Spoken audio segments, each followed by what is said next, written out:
Mga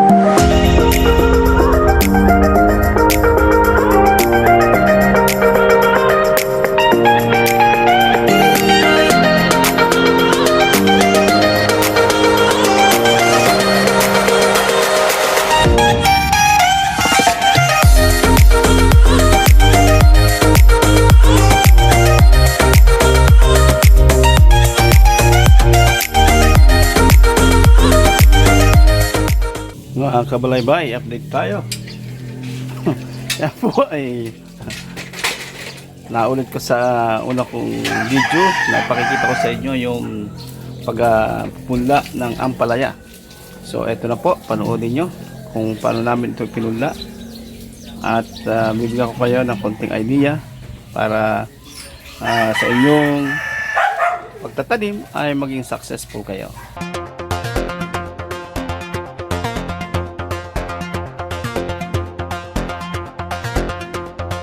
Okay, good morning mga kabalaybay. Ito na po ang inyong Daddy Mar and Mami Dawn. Ayun, si Mami Dawn. Ipakikita ko sa inyo ang update ng ating ampalaya farming. Ito na ang yan o, si Mami Dawn. Si Mami Dawn o. Naglalagay ng hose sa aming tangke. At aming ipakikita ko sa inyo kung paano ito pinunla. Yan, kita nyo nakasibol na. So una, ang gagawin nyo, kukuha kayo nitong tray na ito, seeds tray, ang tawag dito. Pagkatapos, kukuha kayo ng matabang lupa. Yan, ang ginawa namin dito ay, yan, sama-sama kami ng iba-ibang klaseng lupa, plus ipa. Hago yung mga pinagsilaban na lupa, maganda rin ilagay dito.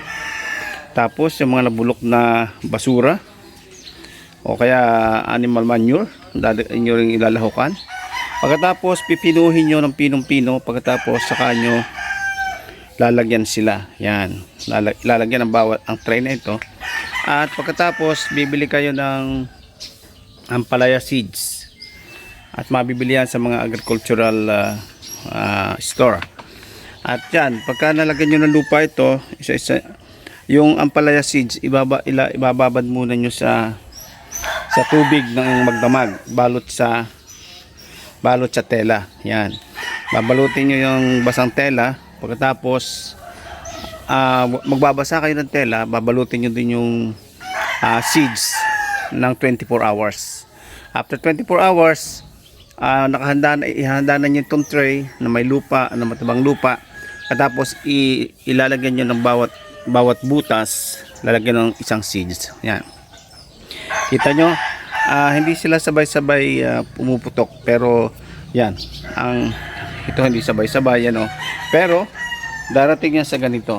Yan, yan na sila o. Yan, nakano na sila, nakatubo na silang lahat. Yan o.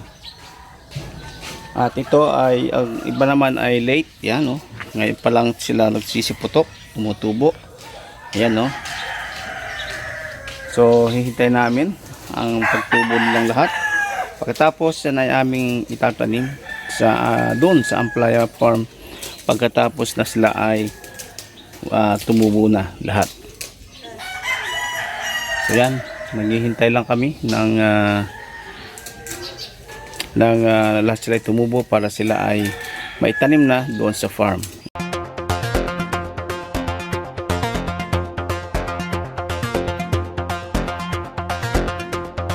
Mga kabalaybay, update tayo ngayon sa ating beans farm. Ngayon ay kasalukuyang umuulan habang kami ay nagkakasa nitong kakabagan ng beans.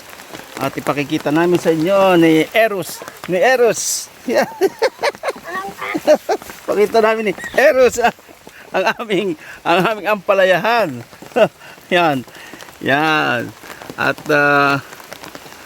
maganda dahil umuulan. Yan, ay tamang-tama yan dahil pagka umulan, maganda ang pagtatanim. It's a favor sa magsasaka dahil kahit na nagsasummer na ay umuulan pa rin. At yan, tamang-tama, bukas ay kami magbubutas na at itong kabaga ng beans ay ready na So magkakabit kami bukas, kami ay magbubutas at magtatanim na rin.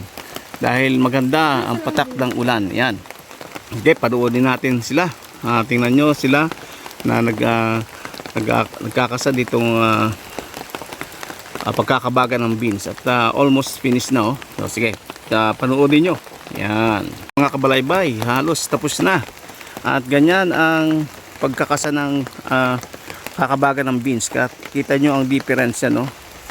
Yan lang ang pagitan. Halos kalahating dangkal bawat isa yan, no? Yan. Napakaganda. Kung titingnan ang kakabagan ng beans, ayan, no? Kompleto na. Malapad na. Ayun, hanggang doon sa labak. At kahit umuulan ay diretso ang pagkakabit nila. Dahil tamang-tama habol namin ang pagtatanim bukas. Dahil nga sa umulan. Maganda at umulan. Salamat sa Panginoon.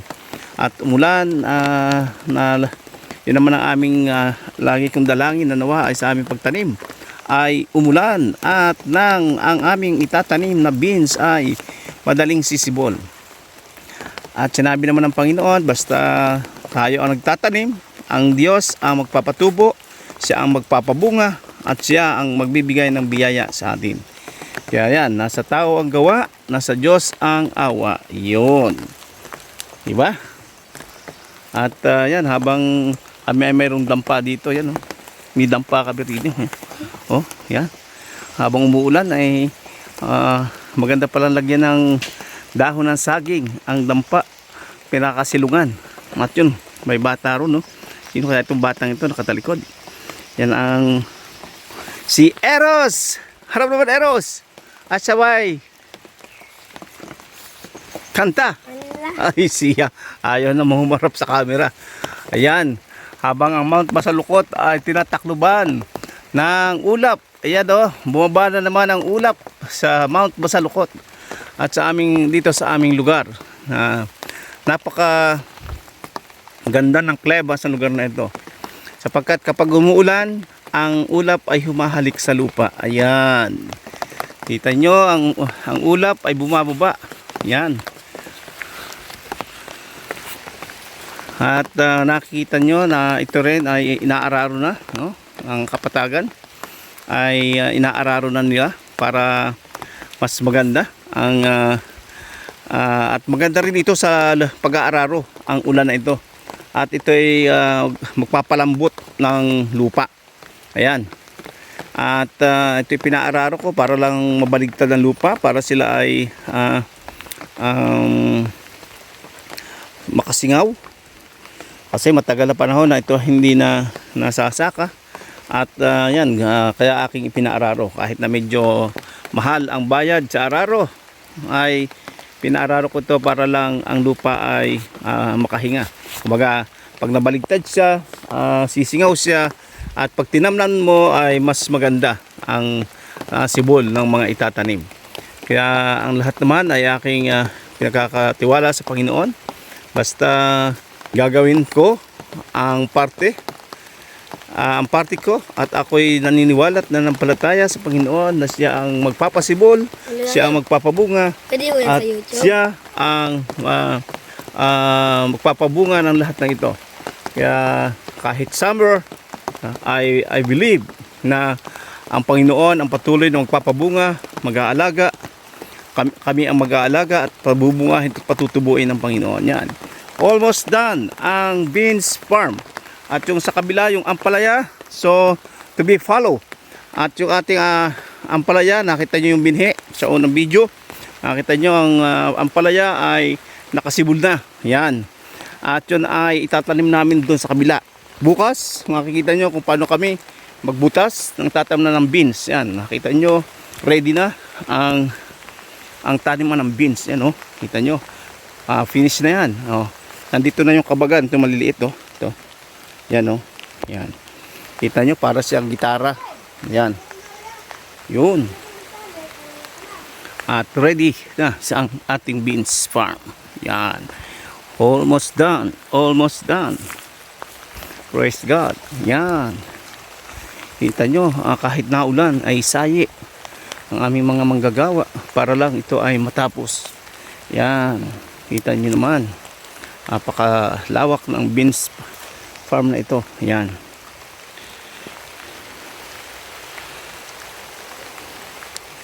At plano namin ang itanim dito ay 4 na kilong beans. Puro buto yun. Yan, bukas we'll see. At titingnan natin kung makakailang butas tayo. Ang pagitan ng beans is almost isang maliit na 1 foot. Halos isang ruler ang pagitan. Yan. Kaya marami-rami talaga beans ang maitanim dito. Yan. At napakalawak. Yan. Oh. Ang kasang ito ng kabagan ng beans ay magtatagal ito kung di 5 taon.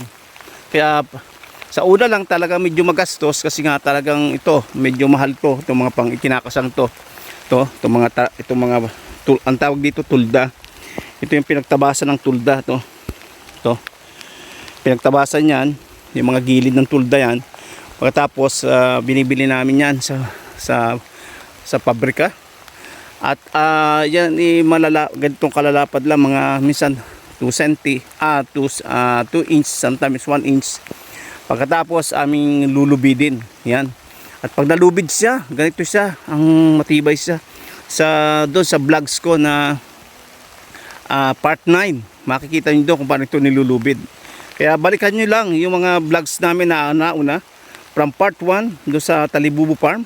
At makikita niyo doon yung kabuuan kung paano namin inihanda ang Ampalaya Farm at ang Beans Farm. Yan. Kaya tingnan niyo mabuti. Yan, sa kabila ng ulan, ako'y natutuwa kahit maulan sapagkat ito ang iniintay ko. Ito pinanalangin ko sa Panginoon na umulan para kami ay makatanim ng beans. At praise God, maganda ang patak ng ulan. Kaya kahit ito ay maging maghapon ang ulan ngayon, mas maganda nga. Dahil ang gusto namin ay mabasa ang lupa doon sa malalim na part ng lupa. Yan, para pagtanim ng beans ay hindi siya ma-stress. Talagang siya ay agad masisibol dahil basa ang lupa. Yun. Kaya salamat sa Panginoon. Sa kanya lahat ng kapurihan sapagkat siya nagbibigay ng ulan, siya nagtatakda ng panahon. Kaya yan mga kabalaybay, continuous ang patak ng ulan. At kami nawala yung mag-aararo, siguro natakot sa ulan. Mamaya nalis sa babalik. Yan. Shout out muna si Buddy. Yun. Shout out. Yan. Habang umuulan, tuloy ang aming trabaho. Yan. Okay, mga kabalaybay, sa update ko na ulit kayo sa susunod bukas sa pagbubutas ng ating beans. Tataniman ng beans. Yan. Sige. At sundan na ninyo ang aking mga vlogs para ma-update kayo sa kung paano inihahanda ang taniman ng beans, taniman ng ampalaya, at kung paano itinatanim, kung paano pinupunda. Marami kayong matututuhan sa aking Sarap Buhay Probinsya Farming. Yan.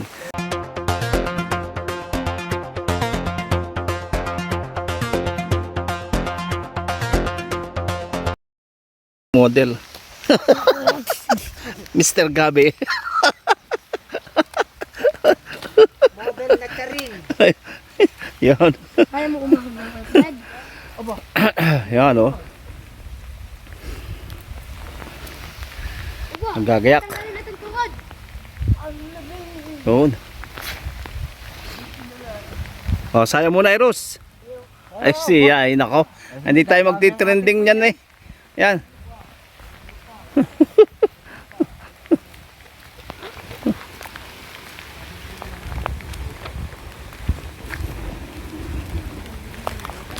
Yan.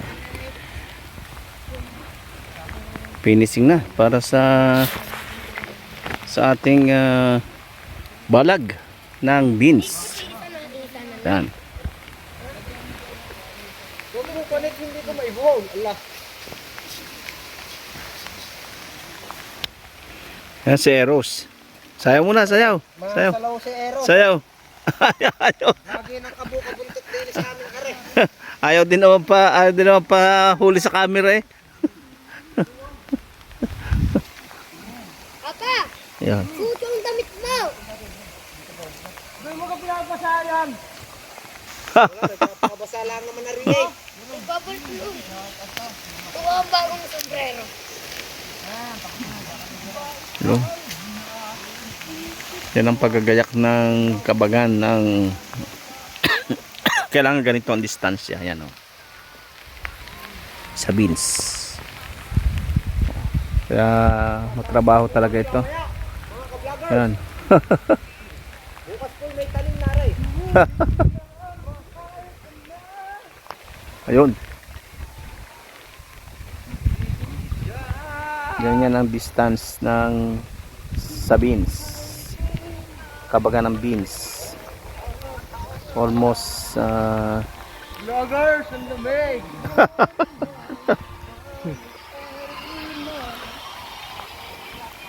diretso lang ang trabaho kahit naulan.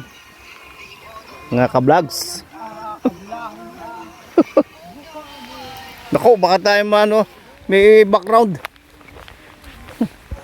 Hindi pwede. Ano pala yan ah. Hindi ko naalala yung kanta na. Mayroong kumakanta pala.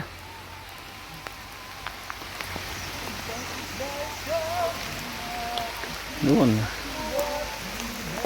Mula doon sa labak. Alabakan. Paakyat. Ayun. Ito naman ang gayak. Para ginawan. Malawak dito.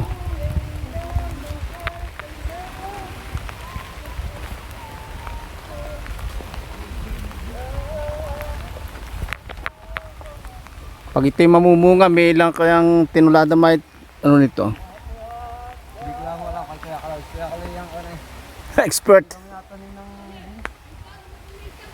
ang puro sitaw. Sitaw kalo. Ang sitaw pagka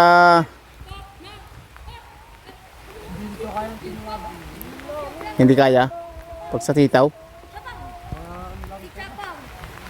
Sapaw. Tindaan na yan. Sapaw. 300 kilos. Basta ka na sapaw. Pero yung kabila. Pag yung kabila yung Nandiyan na ulit, may wagang kayaw. Ha.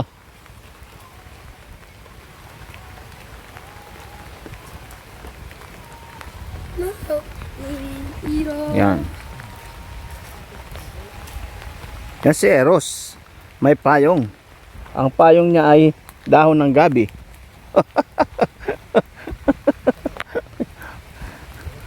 Ang Gabi King. Ganda ng payong mo ah. Sabit pinutol mo doon sa dulo. Ang pangit po. Maganda nga yun ng mahalaki ang iyong... Butas. Ha? Butas. Hindi kumuha ka ng bago ay. Yan ang payong dito sa Sarap Buhay Probinsya. sarap po itong gaya eh. Sakit sa bulsa. Dukotay. Ba't ang ninipeng? Walang tamang ang payong ni ni Queen Elizabeth sa yung payong Eros. Apa, bibili kang payong? Original. Original ang payong ni Eros. Original from Gabi.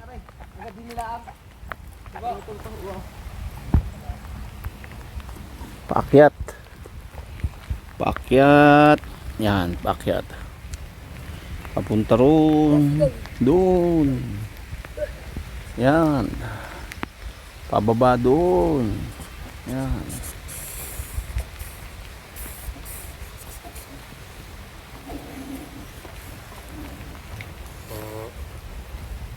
Yun. Si Eros ang Miss Universe. Miss Gabi. Iba pala yan sa YouTube pag nilagay. Ha? Iba, hindi yan nga taong natingin. Oh? Cellphone. Cellphone. Ah. Ang ating binibining gabi. Ayun. Ito magawa. Pakyat.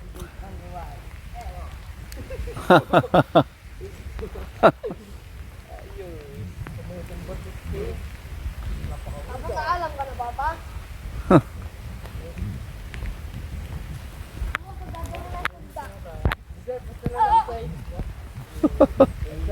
Candidate number 1 daw eh.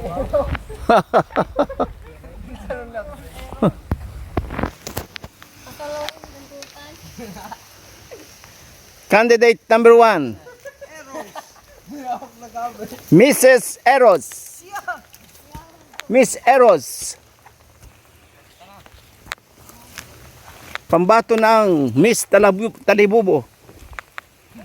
Napapadulas ako.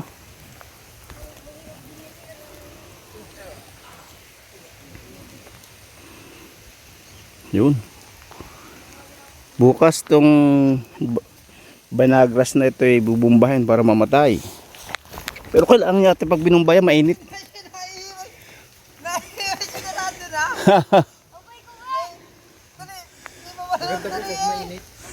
Kailangan mainit ano para kailangan. Tsaka pagka naulan hindi pwedeng bumbahin. Sayang kamot. Yan, kabalaybay. Sundan lang lagi ninyo. Huwag nyo kalilimutan, laging yung mga bago, mag-subscribe kayo. At yung mga laging nanonood, ay i-share nyo sa mga kaibigan nyo at mga kamag-anak nyo na mahilig ding mag-farming. Baka sakali, makatulong ang aming vlogs at makakuha sila ng idea para sa pagtatanim ng Ampalaya Farm at Beans Farm. Yan, ganito. Kaya kung inyo papanoodin yung mula part 1 ng Talibubo Farm, ay makikita nyo doon kung paano namin na-prepare ito. Hanggang sa pagtatanim, hanggang sa pag-aalaga, at hanggang sa ating pag-aani ay aking ipakikita sa vlogs na ito. Kaya mga kabalaybay, lagi nyo lang subaybayan ang aming vlogs. Mag-ingat lagi kayo. God bless you all.